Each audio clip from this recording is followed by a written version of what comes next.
The purpose of this lecture is to present an account of the work that men and women did in ancient Israel.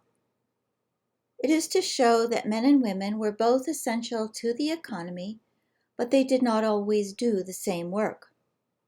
I will argue that this difference in roles did not constitute oppression of women, as it arose organically out of an agrarian and pastoral way of life and took into account the differences of men and women's roles in reproduction and the raising of children. This is not simply a matter of putting things in context, since I will argue that there are ways women's equality is sought today that present problems and dilemmas, and thus our own way of doing things should not be seen as normative or ideal for all times and places. There is much that we don't know about how people lived in ancient Israel, since that is not the focus of the biblical text, which deals much more with salvation history. We can get some idea from the following sources. From the biblical texts themselves, which give us some information when talking about other matters. We can get some information from archaeological digs and analysis of the material remains of ancient villages and cities. And we can get some information from ethnographic studies carried out by observation of similar groups, even from the modern period, such as traditional cultures whose main way of living is agricultural and pastoral.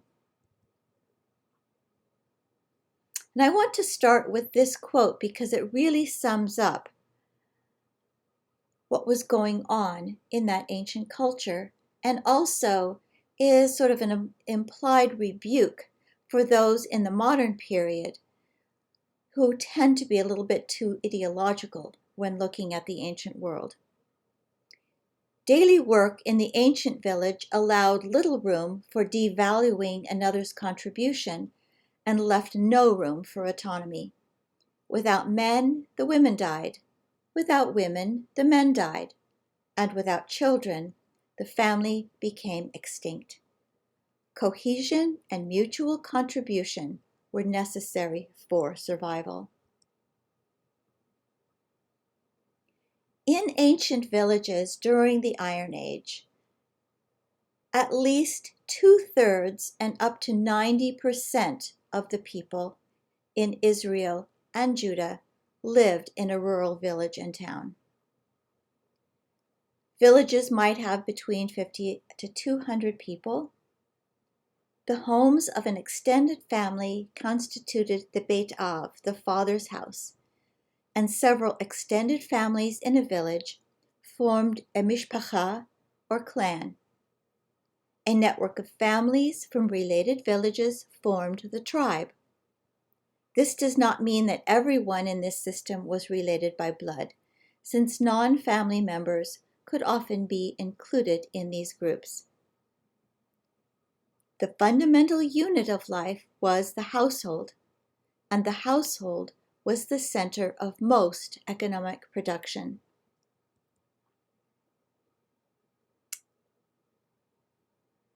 The work of an adult male. From sunrise until sunset, males, beginning at about the age of 13, would go into the fields. From October to December, they planted wheat and barley and sowed legumes from late December to late February. From April to September, they might repair tools and reapply mud and straw to the roofs of houses. They might tan leather or do carpentry.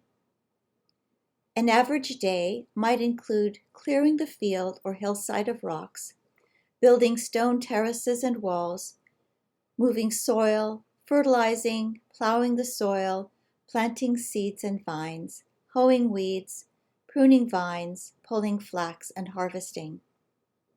Other work would include herding and caring for animals such as sheep, goats, cows, and donkeys. Adult women would spend up to 3 hours a day grinding grain. Women would also engage in spinning and weaving, food preparation and preservation, and making pottery. The baking of bread in particular was a task done by women.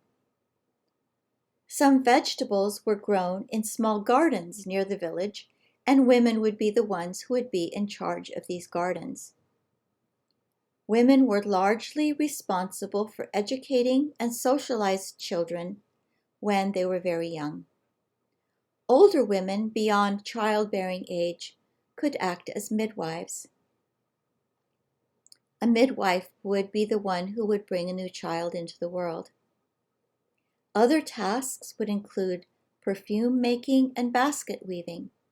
This work was not only functional, but often decorative as well. There was a lot of shared work as well. During peak harvest times, all able-bodied household members, including children, participated. There were times when whole families would move out into temporary structures in the fields or terraces and stay there until the harvest was done. Harvesting grapes and producing wine required the involvement of men, women, and children, as did the harvesting of olives and the making of olive oil. The entire family might also harvest pomegranates and figs. The manufacture of leather products was probably done by both men and women. While men might do some of the herding of animals, as we've already seen, some of the care of animals was often done by older children, including young women. We can see this in Genesis and Song of Songs. As children grew older, women would teach young girls and men would teach young boys in the tasks needed in an agricultural community. Both parents would give moral and religious instruction, as we can see in Proverbs 1:8. Most of the work done by men in a farming village was done outdoors, in the fields, in the company of other men and older male children, except during harvest times, in which everyone worked together. While some of the work done by women was done inside the house, much of it was done in a large outdoor courtyard. This work was done in the company of other adult women, whether family members or neighbors, while young children could run around in a safe place. During the various harvest times, women would work beside the men in the fields and terraces.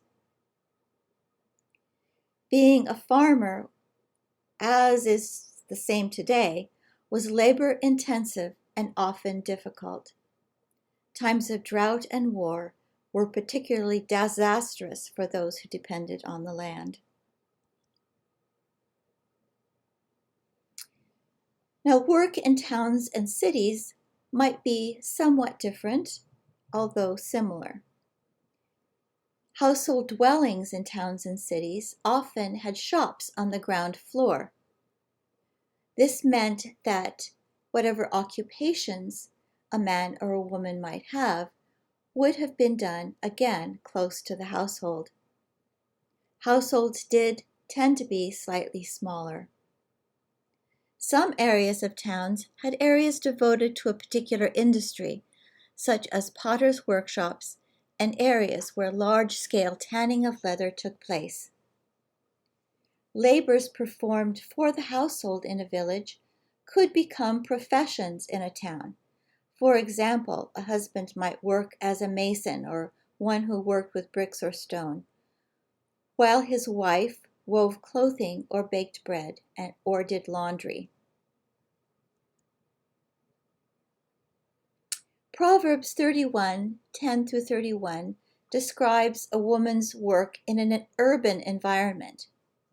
Her professions could include spinning, weaving, dyeing, the making of garments, managing a vineyard, or trading. Men might be artisans of various kinds, might sell trade goods, such as luxury items, or property, or some of the upper classes might act as administrators or scribes, depending on their status. There is also mention of work in temple and palace in various biblical texts. 1 Samuel 8 suggests that a king will take sons and make them serve with his military men running in front of chariots. You can see this in the image below. You see in an Assyrian relief, men on foot leading horses attached to chariots. Some might be commanders, some those who till the ground and reap the harvest for the king. Others might make weapons of war and equipment for the king's chariots. The same passage talks about taking daughters to be perfumers, cooks, and bakers. This was not so much having a career as an independent person, but rather becoming part of the king's household. The household is still the basis of the economy.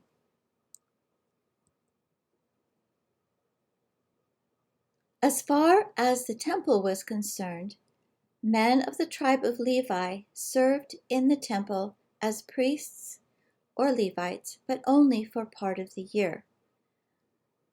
This meant leaving their own crops, their own work, as part of a yearly rotation and moving to the temple away from their own households.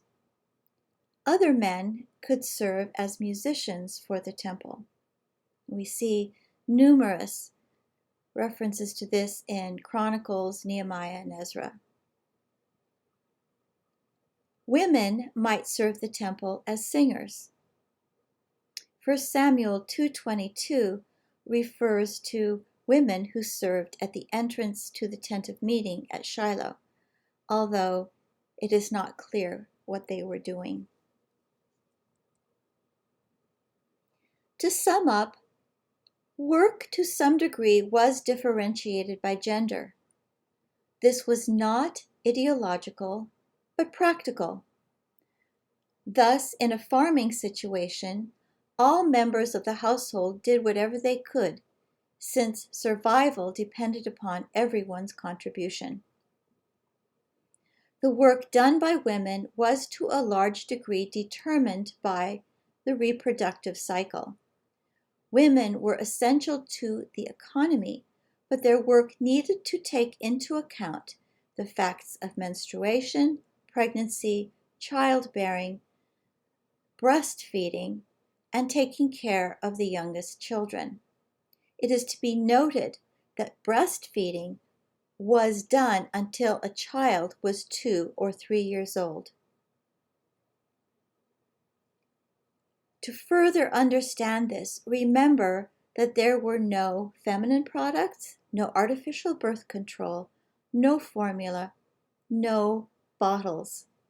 Extended breastfeeding increased the chances of infant survival, especially when food was scarce, and one could not simply pass off an infant into someone else's care, for example, a wet nurse, unless one was rich.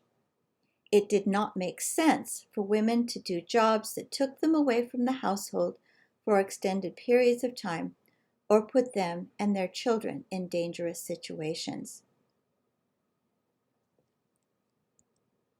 In the next part of this lecture, we will look at some of the modern attitudes that affect the way that people assess the role of women in the ancient world and the role of women in the present day.